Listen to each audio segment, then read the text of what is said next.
Okay, good afternoon everyone. Okay, welcome to the class of phonetics and phonology. Today with me, Donald Fernandez, MA. We're going to have some discussion about our session 1 in the lecture on phonology. So, before we begin the class, I would like to know what semester are you now? Fourth semester? Yes. So, it is a kind of obligation for students in the Department of English Literature to take the lecture on phonetics and phonology. Well, today, as an introduction to this lecture, I'm going to share this class with you in bilingual. So I'm going to convey the material in Indonesian and also English to make this clear. Especially we have a lot of terminologies in phonetics and phonology. I believe it will be a great challenge for you to follow this lecture. Alright, beforehand, we talk about phonology. Okay? In general, we call it the scientific study of sound, the system of language, and it is very fundamental in linguistics. So, Anda berada di Departemen Sastra Inggris, ilmu sastra, dan di dalamnya juga Anda akan mempelajari tentang ilmu linguistik. Dan phonology merupakan landasan keilmuan yang paling dasar, the most fundamental in the layers of linguistics. Let's begin with the terminologies and the definition. Okay. Phonology is a branch of linguistics which studies the sound systems of language. Okay? Sama-sama katakan phonology. Phonology. Sama-sama bilang the sound system. The sound systems. Nah, sistem suara. Kalau kita katakan fonologi itu adalah kajian tentang sistem suara of languages dalam sebuah bahasa. Artinya, semua bahasa di dunia memiliki sistem suaranya masing-masing. Dan sistem suara itu diatur dan dapat dikaji dalam ilmu fonologi.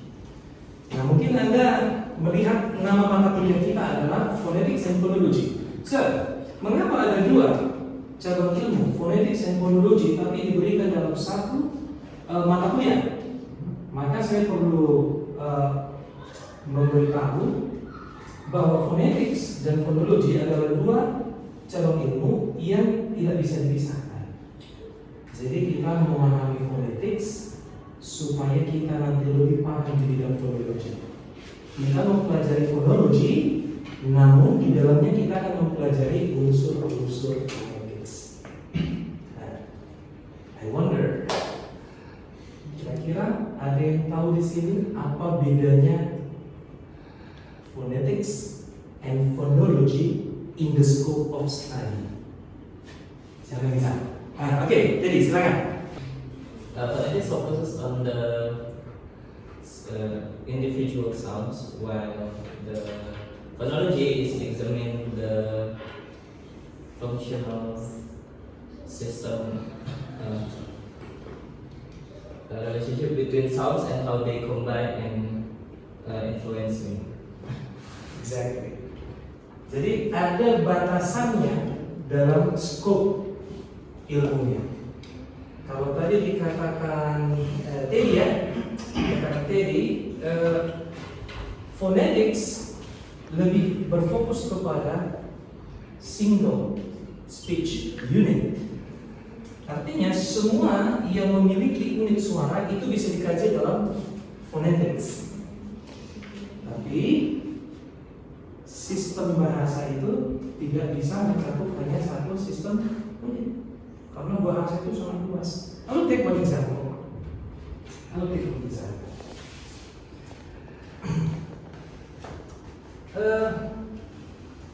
would like you to read this, okay?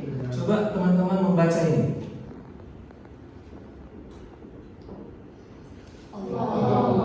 Kira-kira ini bahasa apa? Bahasa Inggris. Yakin? Karena kalau saya membacanya alone, ini akan menjadi bahasa apa? Right? Oke, ada tulisan alone atau alone. Kemudian kita langsung paham bahwa ini bahasa Inggris karena membacanya adalah alone. Tapi bagaimana kita tahu membacanya adalah alone, bukan alone? Kalau alone nanti sudah jadi bahasa Bangka. What about this?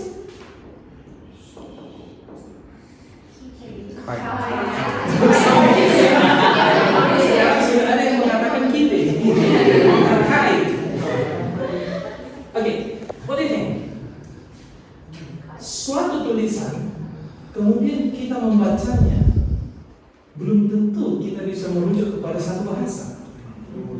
Kita bisa membacanya kite, berarti itu sistem bahasa apa? Tapi kalau kita baca kita, bahasa Bangka. Artinya, tulisan tidak bisa mewakili suara. Now, in here, I put the definition of the terminology of phonology, that it is a branch of linguistics which studies the sound system of the languages. And the aim of phonology is to demonstrate the patterns of distinctive sound form found in a language and to make as general statement as possible about the nature of sound system in the languages of the world. Saya menggarisbawahi kata of the world.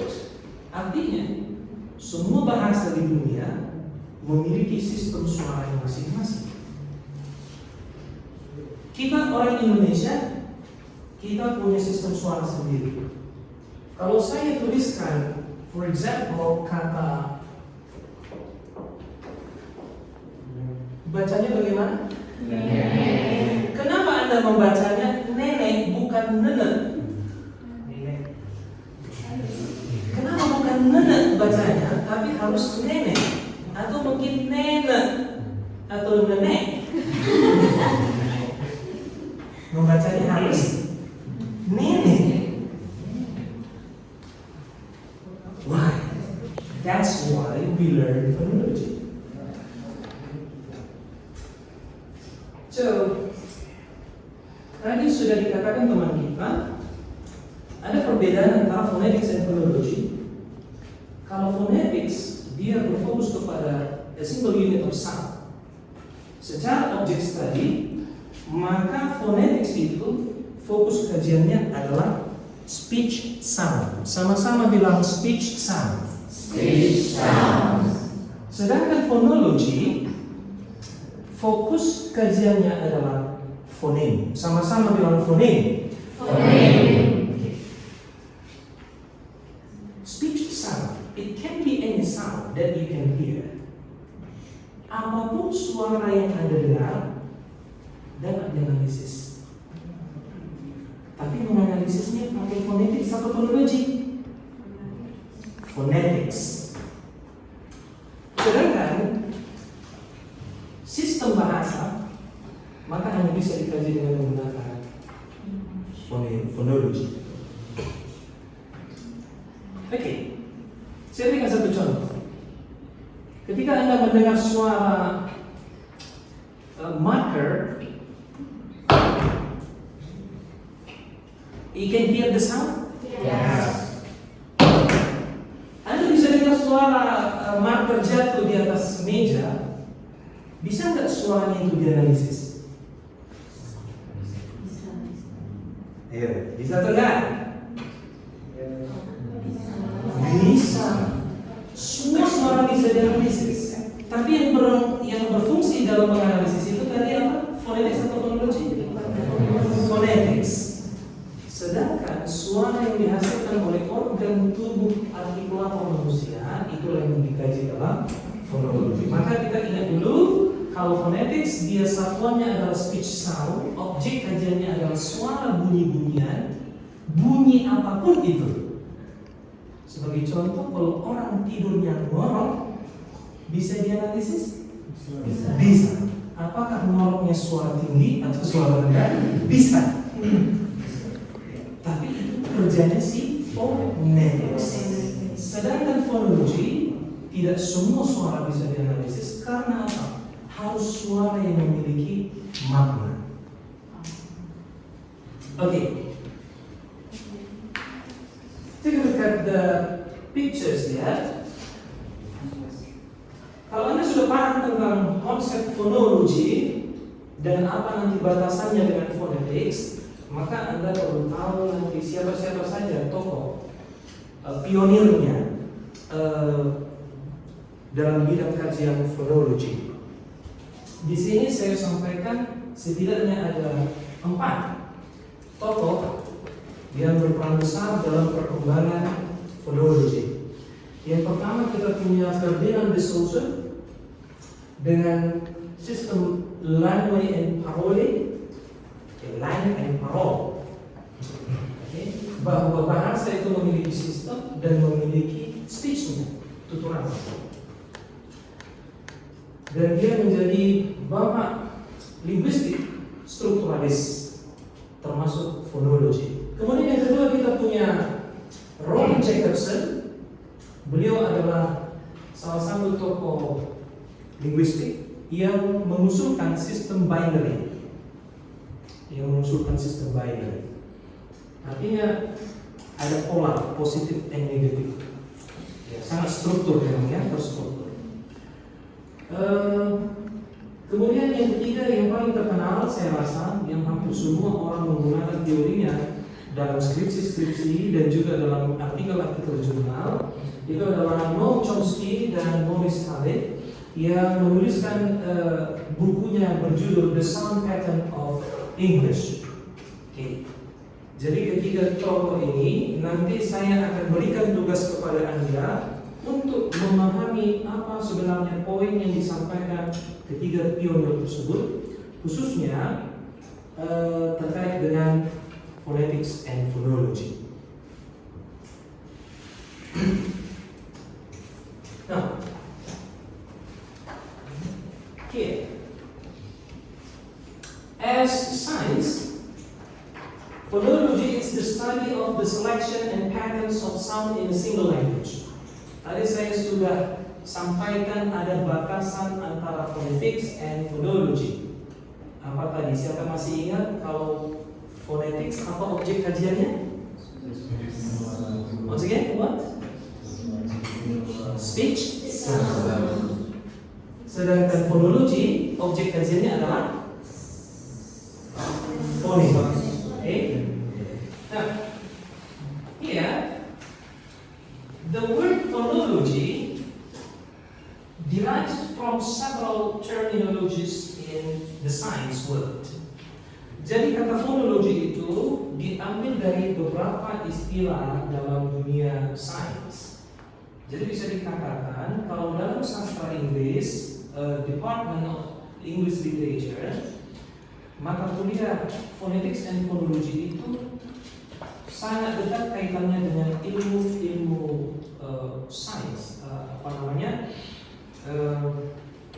ilmu alam.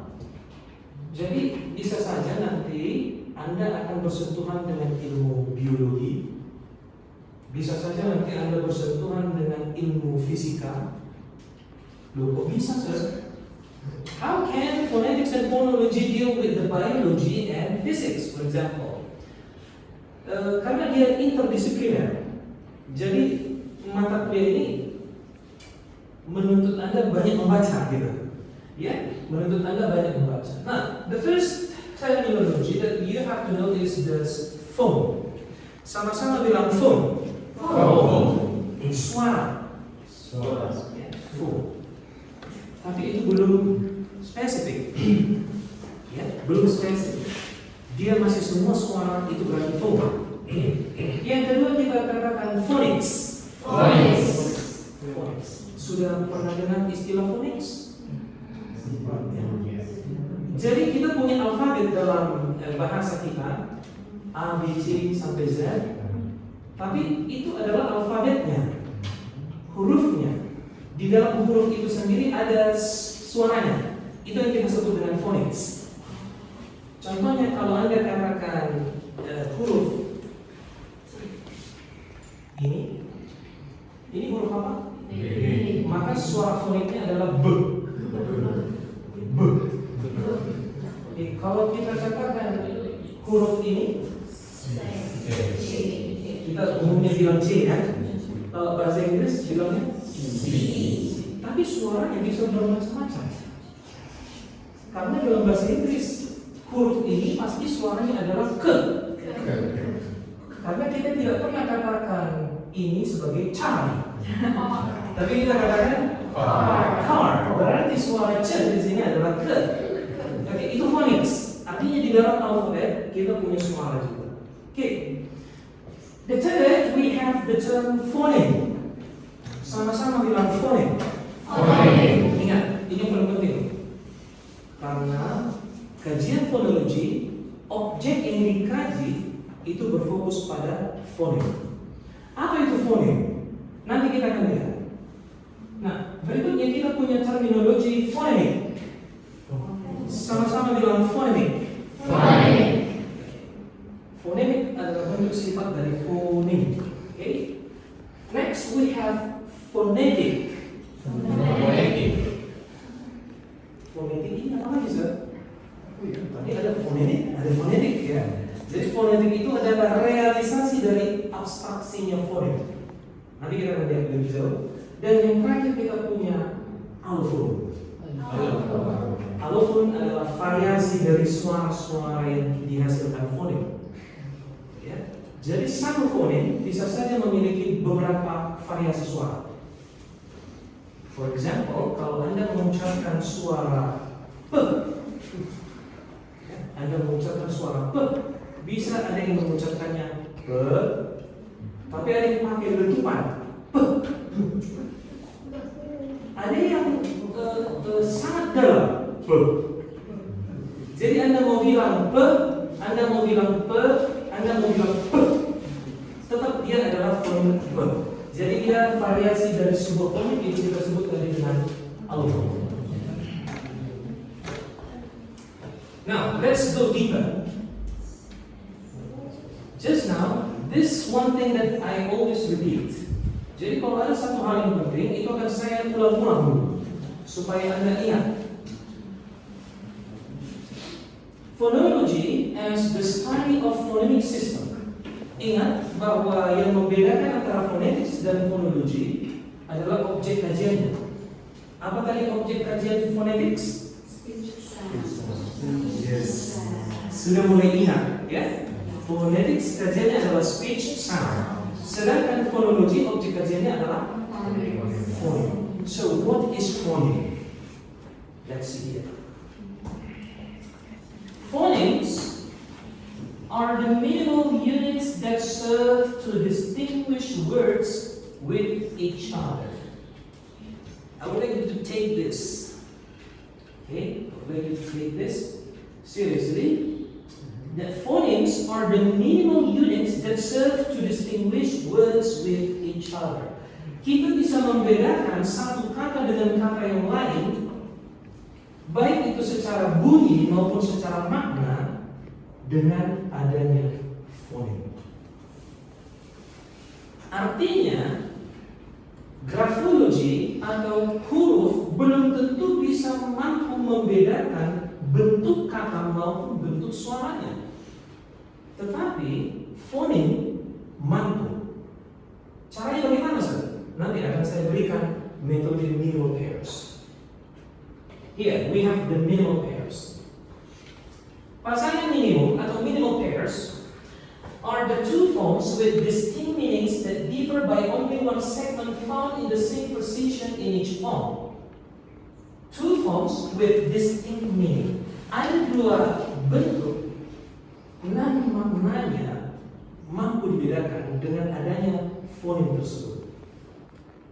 Oke, sudah mulai dalam. Right, sudah mulai perlu pendalaman. For example, we have the word. Okay, how do you read this? Once again? And then one more here. The first we have sit. The second we have zip.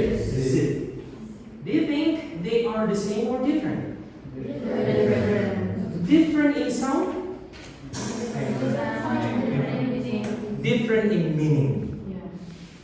Kenapa dia bisa berbeda dalam suara dan dalam makna? Karena ada satu fonem yang membedakan, yaitu fonem S atau Z. Nanti kita akan menggunakan suaranya fonem ya. Jadi kita membacanya nggak lagi pakai suara alfabet. Kalau kita pakai suara alfabet kan nanti suaranya S dengan Z.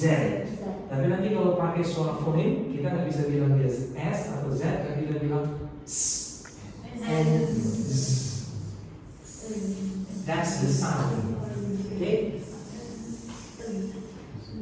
Because of this minimal pair, we can say for sure that S and Z are separate phonemes. Kira-kira Anda bisa membedakan nggak suara S dan Z?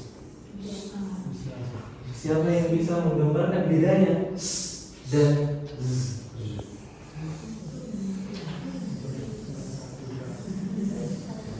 Oh ya sir, kalau Z itu suaranya seperti suara ular,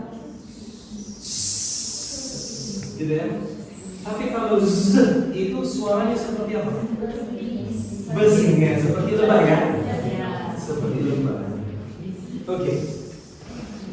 Artinya kedua fonem tersebut mampu membedakan makna. Itulah yang kita maksud tadi dengan padanan minimal atau minimal pairs.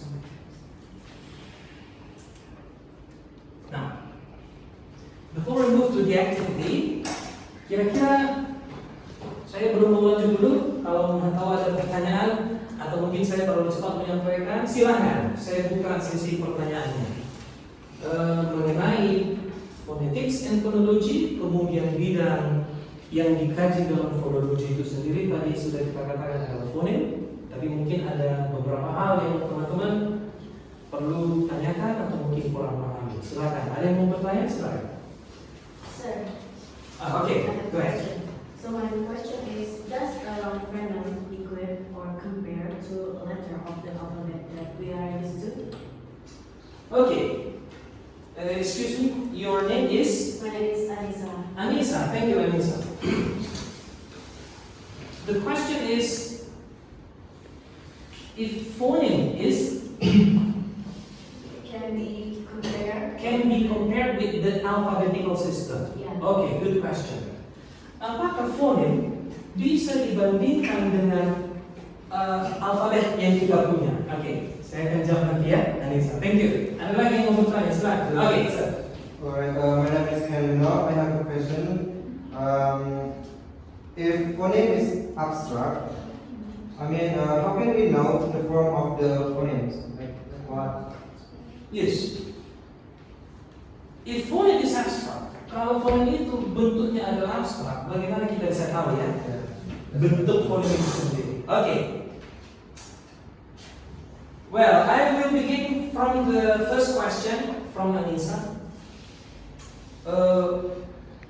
Apakah phoneme itu bisa dibandingkan dengan sistem alfabet yang kita punya? I will move back to this point. Okay, saya akan kembali ke poin ini. Pertanyaan Anissa itu sangat dekat jawabannya dengan yang namanya phonics. Apakah suara bisa dibandingkan dengan alfabet? Itu menjawabnya dari phonics. Tadi saya katakan phonics itu adalah suatu suara dalam alfabet yang kita punya. Saya mau kita sama-sama latihan phonics. Sudah pernah sebelumnya belajar phonics? Belum ya, karena di bangku sekolah kita umumnya hanya menyanyikan lagu alfabet, toh? A, B, C, D, E, F, G atau A, B, C, D, E, F, G dan gitu. Tapi kita nggak mempelajari suara di dalamnya. Nah, I would like you to follow me. Coba ikuti saya. Bagaimana suara phonics itu muncul ketika kita menggunakan alfabet? Sama-sama ya, sama-sama ya. Ikuti saya. Saya gunakan bahasa Indonesia dulu. Saya gunakan bahasa Inggris saja. Jadi Anda tahu alfabetnya dalam bahasa Inggris, tapi phonics dulu. Follow me. A. So phonicsnya A adalah maksudnya gimana sih? Okay. For example, when you say this word, ini gimana sih? A atau E.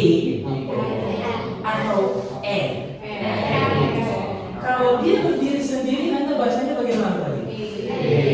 A. Tapi Anda mau bilang apple, bukan apple, tapi apple. It's a different sound. Oke, kita lanjut.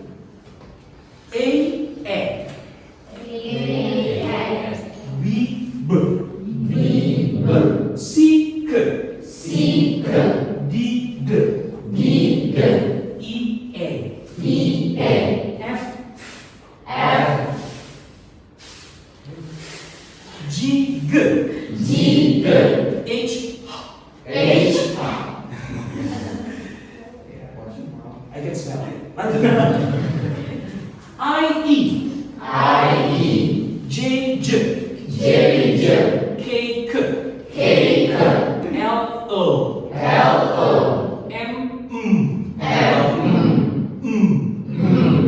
I would like to change. Saya mau tantang dulu. Coba Anda tutup hidung, Anda sebutkan Sebutkan tapi hidungnya ditutup.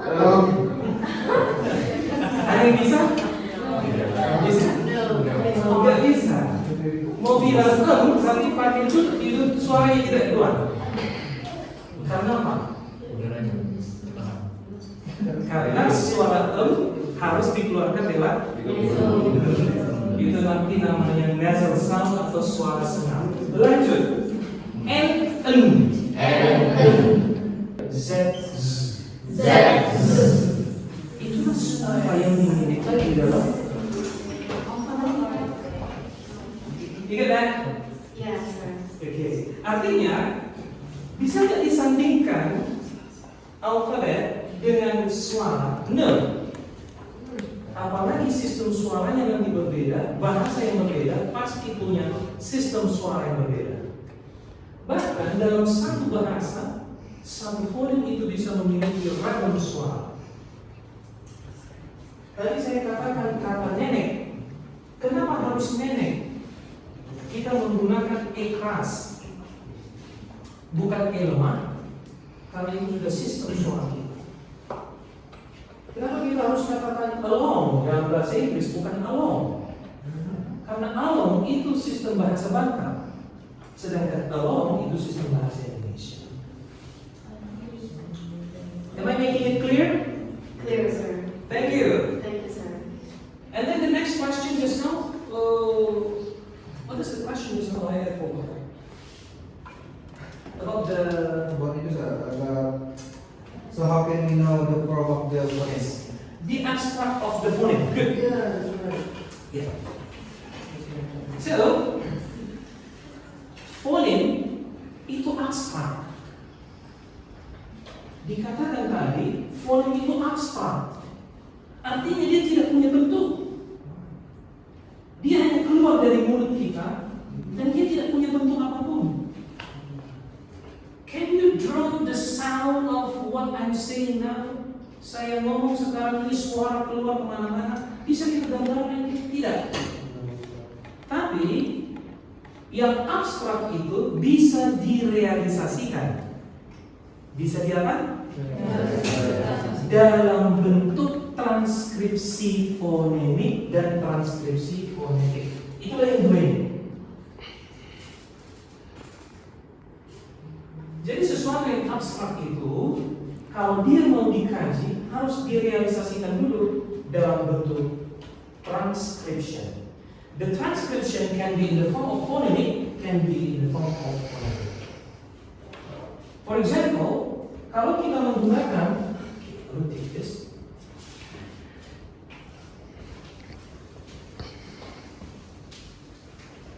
Kalau kita mau menggunakan alphabet this, for example, A.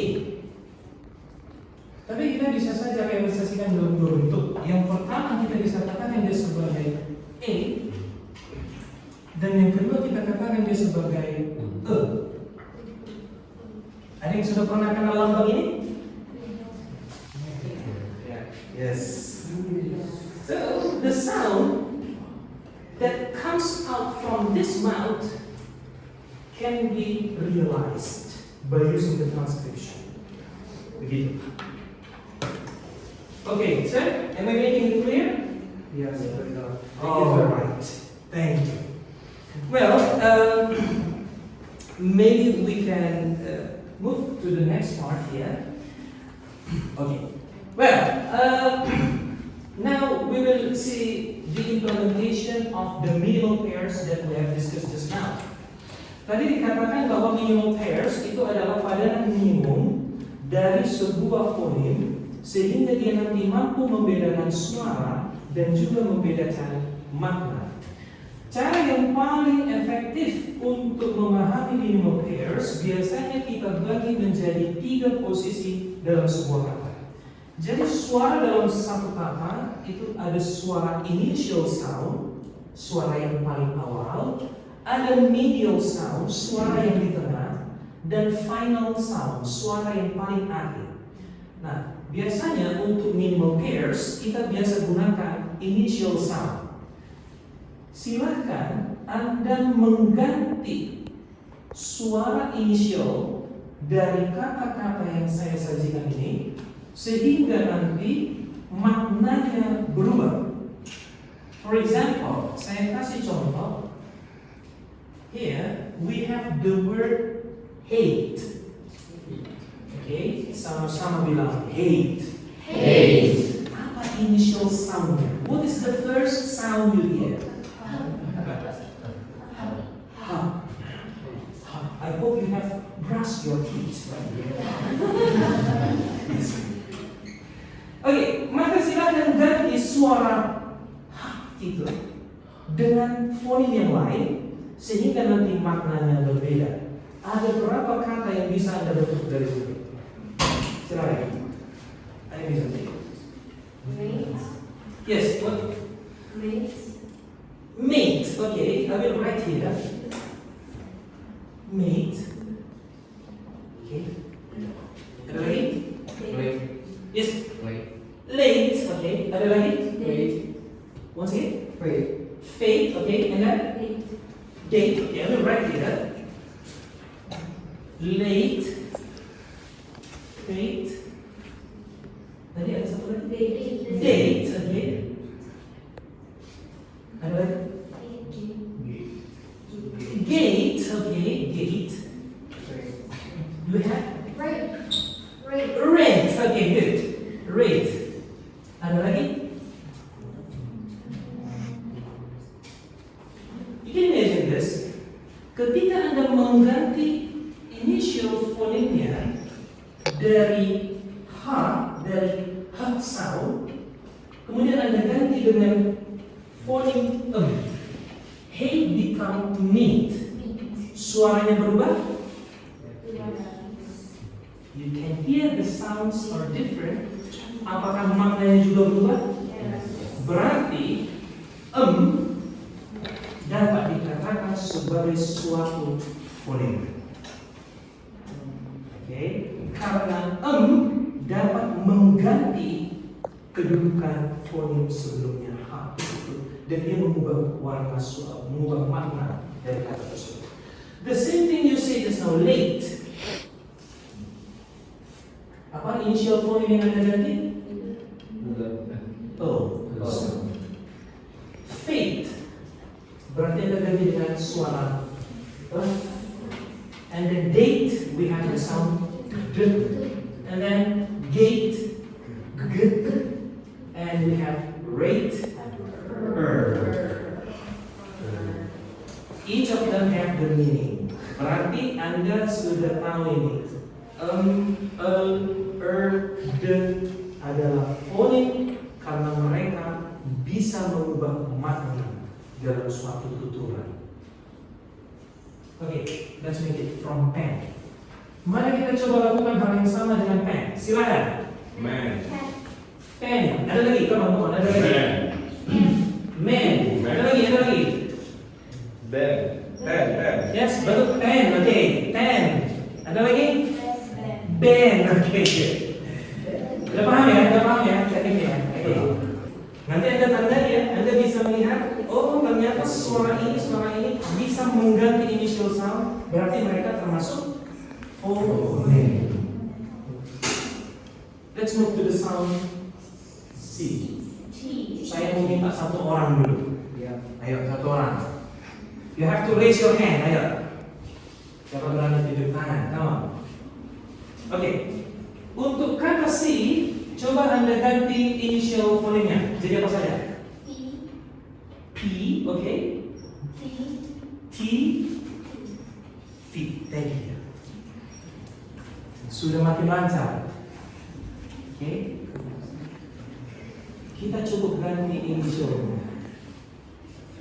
Artinya Anda bisa nambah vocab juga, Pak. Anda bisa menambah vocabulary dengan cara mengubah-ubah kata tadi, suara tadi. Down, gown, round, sound, found. Dan itu adalah kalau di sastra, itu nanti Anda bisa membuatnya menjadi suatu rhyme scheme. Khususnya ketika belajar puisi. Ya, kan kalau puisi itu ujung katanya itu kan pasti dia berirama, berrima. You can see that phoneme merupakan satu unit yang terkecil, ya. Namun ketika Anda menggantikan posisinya dalam suatu kata, maka kata itu bisa berubah secara total. Itulah syarat untuk disebut sebagai fonem. Maka dalam bahasa Inggris kita bisa memetakan ada berapa sebenarnya inventory of the phonemes in English. Kalau kita mengacu kepada alfabet, maka kita hanya punya berapa huruf dalam alfabet kita? 26. Tapi kalau kita petakan secara fonem, bahasa Inggris itu memiliki 44 sounds. Hurufnya cuma 26, tapi suaranya 44. How can? Untuk konsonan, for example, I will make this.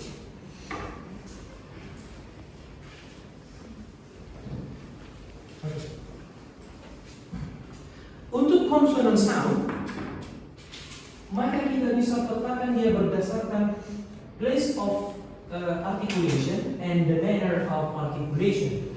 It will be deeper when you go through the phonetics, in the study of phonetics. Nah, dari kajian fonologi, ketika Anda menggunakan suara bilabial, artinya Anda menggunakan bibir untuk mengartikulasikan suara, kita punya b, and w. Itu kita sebut sebagai bilabial sound. Sama-sama bilang bilabial. Labial means lips. Bi means two.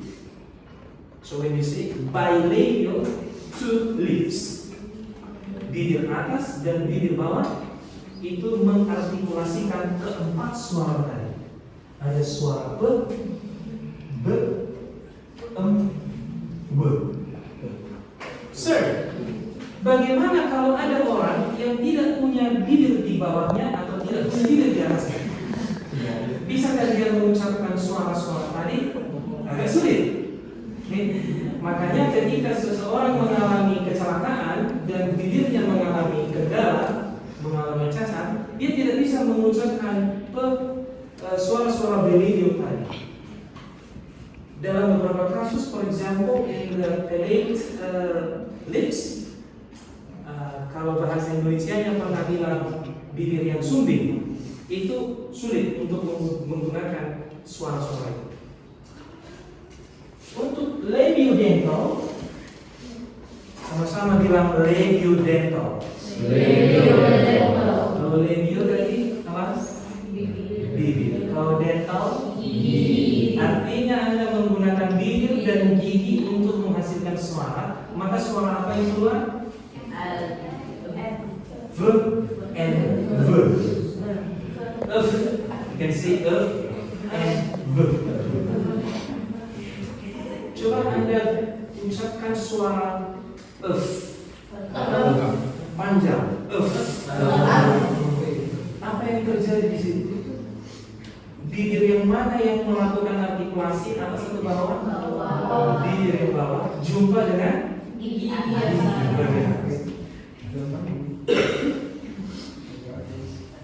You have to know that, right? How to articulate that. And we have the dental sound, th and the. You can see the symbol, so be careful with the symbol. You have to be familiar. Nanti akan ada tugas untuk Anda menggunakan phonemic transcription dalam menuliskan suara sebuah kata. Maka I would like you to see these symbols. Perhatikan simbol-simbol yang ada di dalam bentuk tulisan itu, dan Anda tahu bagaimana membunyikan suaranya. Oke? Karena mahasiswa sastra Inggris harus memiliki kemampuan dasar setidaknya dalam mentranskrip fonetiknya. Oke, what about the alveolar? Alveolar sound. Apa itu alveolar? Kalau kita pernah gunakan gusi, posisinya di belakang gigi, kemudian your tongue tip atau ujung lidah menyentuh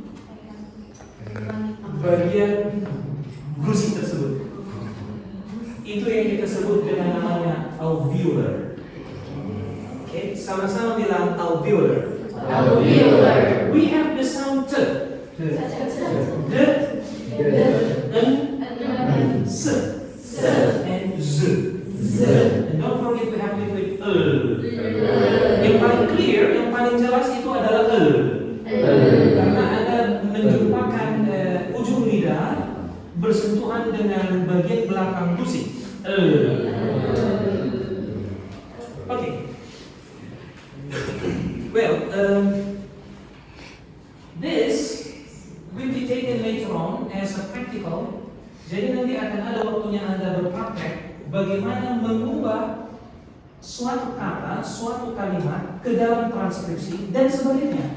Sebuah transkripsi fonemik atau fonetik dapat diubah ke dalam sebuah tulisan bahasa Inggris yang biasa. You have to be familiar with that.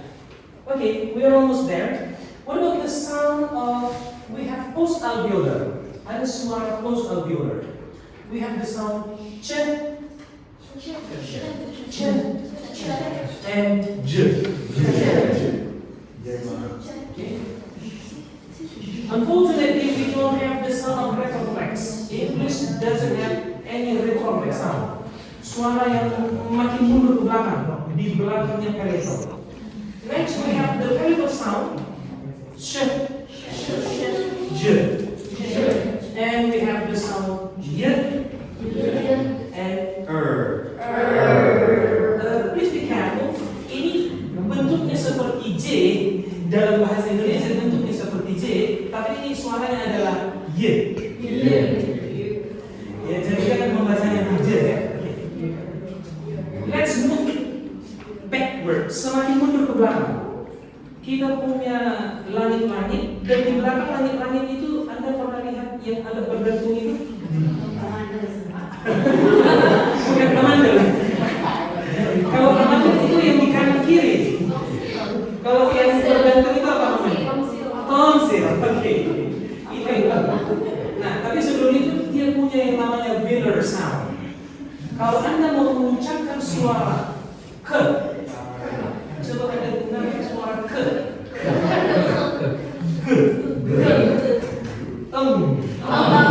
Semua suaranya terjadi di bagian. That's why we call it velar sound, karena dia sudah dekat ke bagian velar. Okay, and the last one we have the sound glottal. Glottal artinya suara yang berartikulasi pada bagian glotis. Untuk posisi glotis nanti Anda dalami pada mata kuliah phonetics bagian yang kedua nanti. Hard sound atau glottal stop nanti itu berada pada bagian glotis. Okay, do we have any questions so far? Kira-kira ada yang mau bertanya? Oke, silakan. Sir, when words have similar sound and pronunciations, can it be considered as lineal pairs?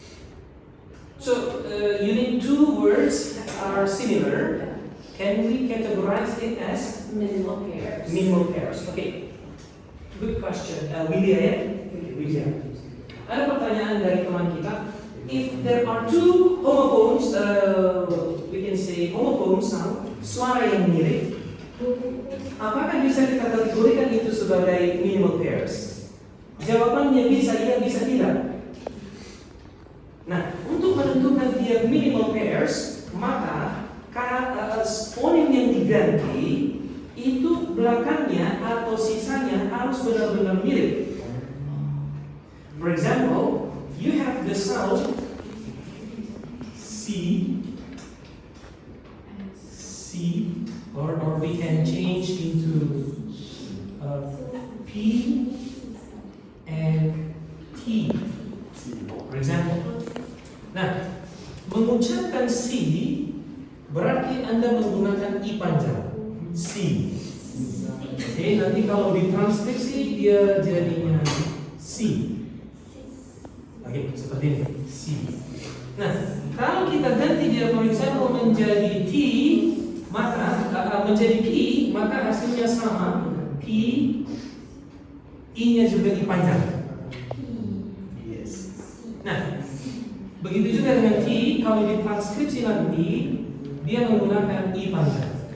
Nah, Window melihat C.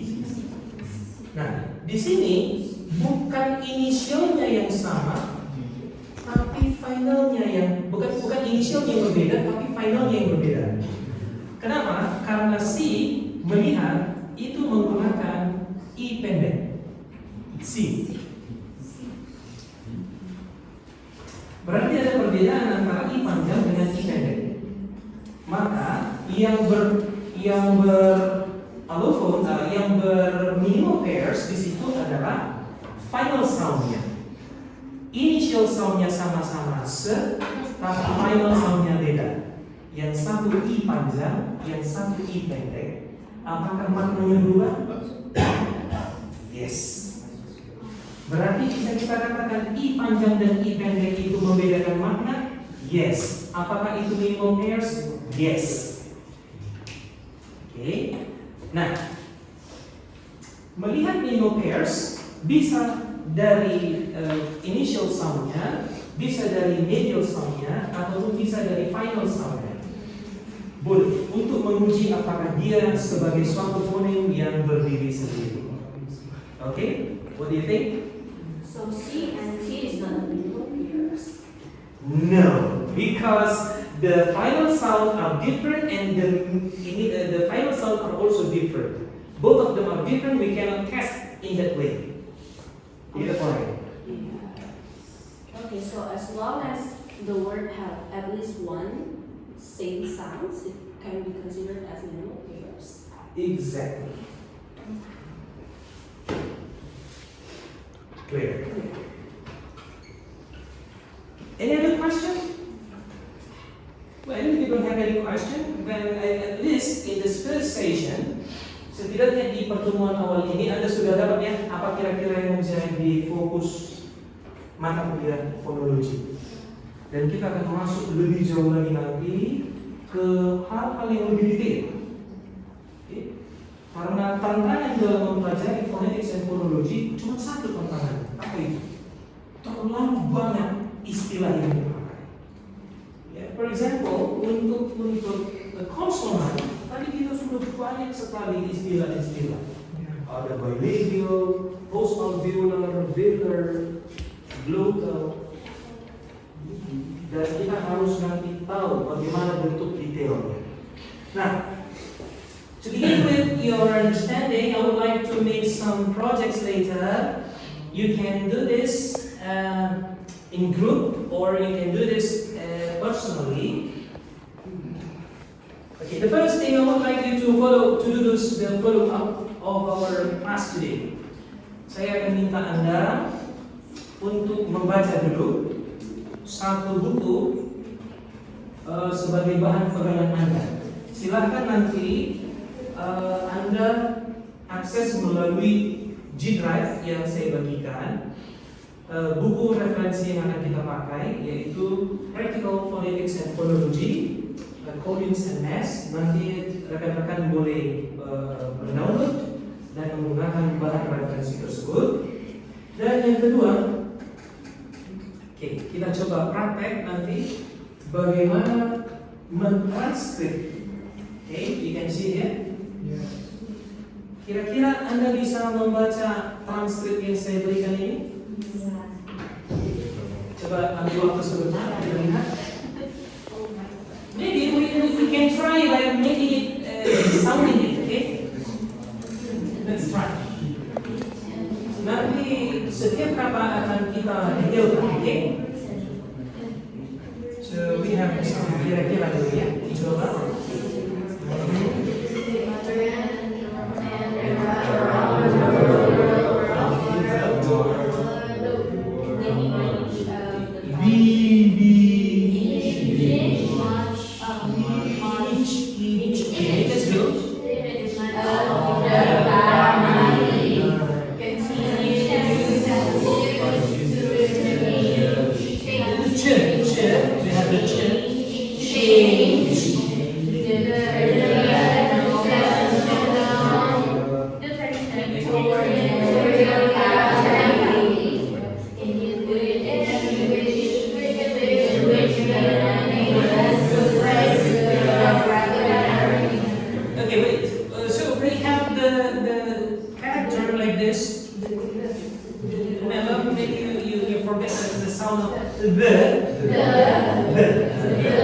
Sometimes they are different, you know, between the and the. Yang satu lidahnya harus keluar, the. Tapi yang satu lidahnya tidak perlu keluar, the. So that's the sound. Okay? Jadi mungkin ada persepsi beberapa mahasiswa, sir, kalau belajar mata kuliah phonetics and phonology, mukanya harus jelek. Karena harus mempraktikkan suara-suara tersebut. Okay, let's go here. So we have the,